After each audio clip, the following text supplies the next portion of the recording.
নিজে নামাজ পড়তেছেন না।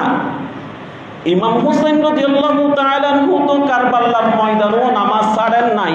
নামাজ ছেড়েছেন? ছাড়েন নাই। আপনি জীবনী পড়ে দেখেন, আপনার ভিতরে যদি বিন্দু পরিমাণ যদি ঈমান থাকে, মুসলমানের যদি রক্ত যদি আপনার শরীরের ভিতরে যদি থাকে, আপনি কখনো ইয়াজিদের পক্ষে নিতে পারেন না।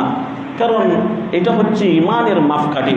কারণ কোরআনুল কারীমের মধ্যে আরেকটি আয়াত আছে, আমার নূরুন নবীকে আল্লাহ সুবহানাহু ওয়া তাআলা বলেছেন, কুল লা আসআলুকুম আলাইহি আজরান ইল্লা আল মাওয়াদ্দাতা ফিল কুরবা। এই যে আপনি এত সুন্দর ইসলাম পেয়েছেন, আমার নূরুন নবী বলেছেন বদরের ময়দানের মধ্যে 14 জন সাহাবায়ে কেরাম শাহাদাত বরণ করেছে। উহুদের ময়দানের মধ্যে আমার নূরুন নবীর দান্দা মুবারক শহীদ হয়েছে।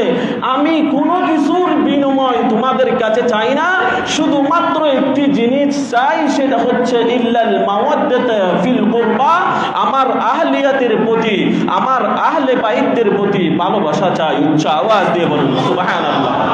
তাহলে সেই আহলে বাইতদের ভালোবাসা লাগবে কি লাগবে না? আহলে বাইত কাদেরকে ঘোষণা করেছেন সেটা ও হাদিসের মধ্যে আছে। আমরা তো কোরআন পড়ি না, হাদিস পড়ি।